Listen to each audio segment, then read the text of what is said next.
Good morning, everybody. You're watching The Morning Show here on Global. When Gretchen Rubin's The Happiness Project was published in 2009, it instantly became a cultural phenomenon and a #1 New York Times bestseller, sparking powerful dialogues about the human quest for joy and satisfaction in life.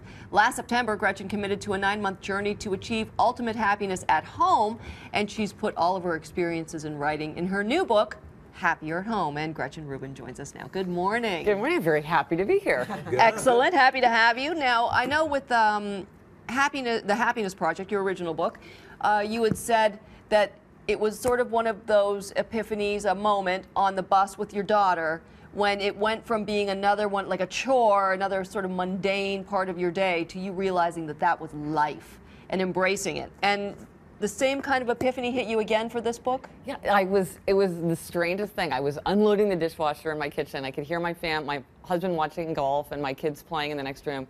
And I was hit by a wave of homesickness. I felt the way I did when I went to summer camp for the first time.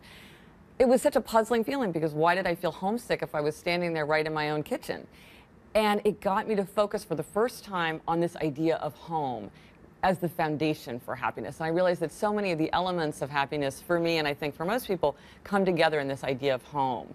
And so I wanted to understand, what was I feeling homesick for, and what was the role in happiness there? So I wanted to do another happiness project, and this time really go deeply into that idea of home. And what is lacking the right word, or what were you missing? Well, I think the thing I was really missing was an appreciation for my everyday life. You know, I want to really be so grateful for this season of life where I have my 2 girls living under my roof. I'm there with my husband. I had a kind of perspective nostalgia, as if I was in the future looking back at what I have right now. And yet, you know, in the chaos of everyday life, it's so easy to take it for granted and not to think about, oh, let's have a holiday breakfast and make a big deal out of Valentine's Day, or let's take time to do something goofy, or I really need to deal with my digital photos. You know, I was completely oppressed by my giant trove of digital photos, which I hadn't done anything with. And I wanted to make sure that I saved those family memories. So it was really about appreciating what I already had. But there seems to be something in the human psyche that prevents us from savoring the moment. Yes. We always look back nostalgically on periods that actually have morphed in our minds. They may not have been that great. Yes. But we make them into better periods. I don't know why we do that. Well, and in fact, one of the easiest ways to make yourself happy in the present is to reflect on happy times in the past, which is why people love to have things like photos and mementos, because when you look back on the past, you do tend to focus on the happier times. You're momentous. Yeah, right. And so, but that's good because you remember the happy times, and that helps you be happy in the present.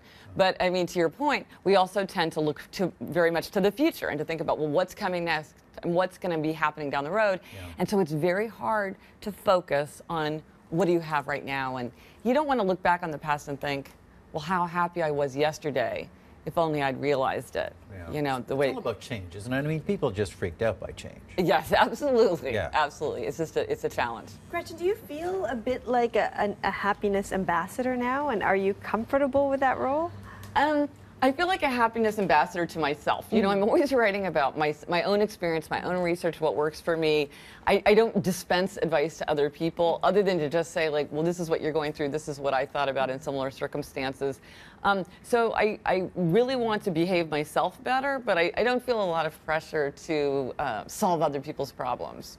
Because I can't. But Gretchen, you must think also about the opposite, the flip side of happiness. Yes. You know, depression. Yes. So many people are suffering from it. Yes. And why is that? Is that what also helps you write these books about happiness? Well, I think you make an excellent point. So I think that there's happiness, and the opposite of happiness is unhappiness, ordinary unhappiness. And then depression is this third category, which is very serious, extremely grave. You need to throw everything you can at depression.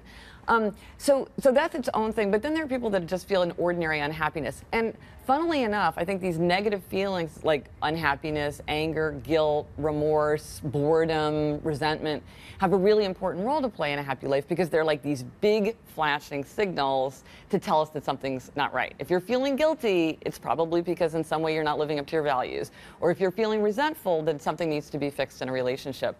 And so by thinking about the things that make me unhappy and trying to fix the things that were making me unhappy, I was able to lift the overall happiness of my life by curing these areas or seeing areas where I could improve. I always ahead. I was going to say, I always think, and I could be wrong about that, that happiness is one of those things that the moment you speak it, the moment that you ask, am I happy, it's gone. Yeah.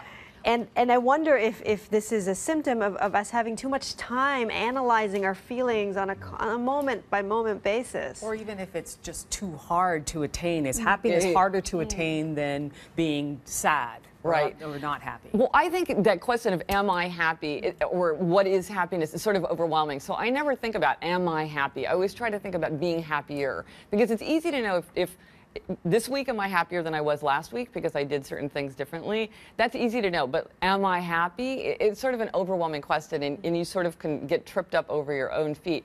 There's a big question. A lot of people make the argument that even by thinking about your own happiness, you somehow get in the way of it. From my own experience, I find that the more directly I aim at happiness, the better able I am to hit it. Because if I say to myself, is this going to make me happy, or what would make me happier, then I'm able to bring about the changes that would bring about more happiness. But there's definitely a very rich intellectual tradition of people making exactly the argument that you raised. Do you think everyone is designed to be happy? But people aren't designed to be happy all the time. Right. And some people have turned unhappiness or anxiety. So let's look at Woody Allen. Let's look at Larry David. These people wouldn't even have had a career. Right. They haven't been racked We with should all be so anxiety and lucky. uncomfortable. Yes. Well, it turns out that about 50% of happiness is genetically hardwired. So some people are born Eeyores, and some people are born Tiggers, and we just know that from everyday life. Yeah. Then about 10 to 20% is something called life circumstances. So that's things like age, income, occupation, health, marital status, and then all the rest is within our control. It's the way that we think and the way that we act. So, I think some people have a range that's lower, and then some people have a natural range that's higher. Yeah. But so the question is, well, what can we do within our conscious thoughts and actions to push ourselves up to the top of our range? Because you're right, some people are just, they are not the Tigger at 10, and they're just never going to get there. And if they're lucky, they can make a career out of that. And so people are just wired differently in that way. Gretchen, thanks so much for being here. The book is called Happier at Home, Kiss More, Jump More, Abandon a Project. Read Samuel Johnson and My Other Experiments in the Practice of Everyday Life. Great talking to you. Oh, thank you so much for having me. 10 minutes before 8 now. We'll see you in just a second.